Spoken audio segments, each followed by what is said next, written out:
Parkir liar ibarat jamur, meski sudah ditertibkan namun selalu muncul. Meski menyalahi aturan, namun parkir liar bagi sebagian orang menjadi mata pencarian. Namun tahukah Anda, perputaran uang pada bisnis parkir liar ini mencapai miliaran rupiah.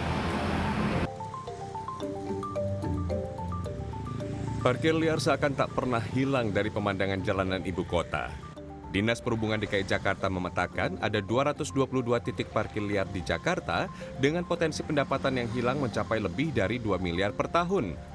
Namun angka ini bisa jadi lebih kecil dari angka yang sebenarnya.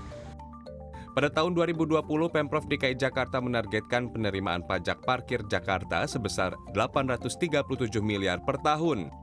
Target ini berdasarkan rata-rata kendaraan bermotor yang melintas di jalan ibu kota di masa pandemi.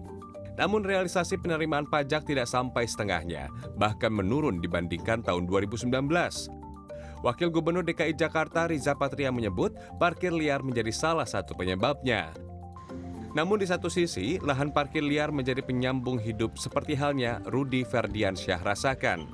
Dengan kondisi kemiskinan dan tak tamat pendidikan, hidup tak memberikan banyak pilihan kepada Rudi. Sebelumnya, ia adalah pengamen. Namun karena kondisi pandemi yang sepi, ia beralih menjadi juru parkir liar di salah satu lahan di Jakarta Pusat. Bersama 5 pemuda sekitar yang memiliki nasib serupa, Rudi dapat memperoleh 50 hingga 60 ribu rupiah per hari. Kucing-kucingan dengan petugas menjadi makanan sehari-hari.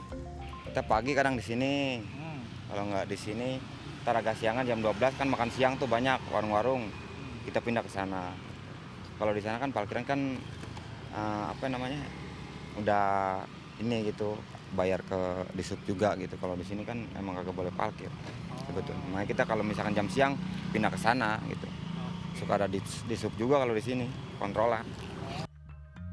Pemprov bukan tanpa upaya. Program penertiban parkir liar mulai dari penderekan hingga operasi cabut pentil ban terus digencarkan. Namun parkir liar selalu kembali muncul. Kemudian sekarang pemerintah Provinsi DKI Jakarta melakukan perubahan paradigma.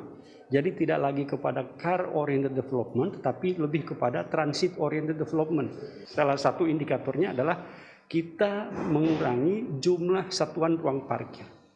Jadi satuan ruang parkir kita kurangi, tapi kemudian masyarakat belum ada perubahan secara masif. Perlahan-lahan terus kami lakukan edukasi untuk mereka berubah.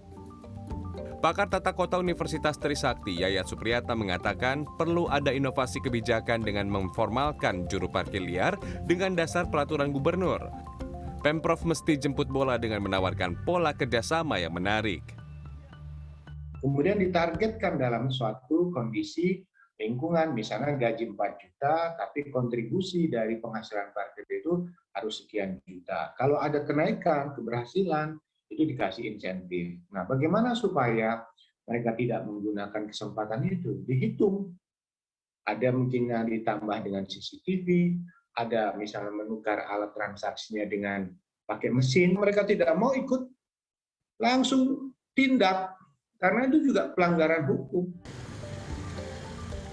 Selain untuk menyerap potensi pajak, penanggulangan parkir liar juga penting untuk keindahan kota.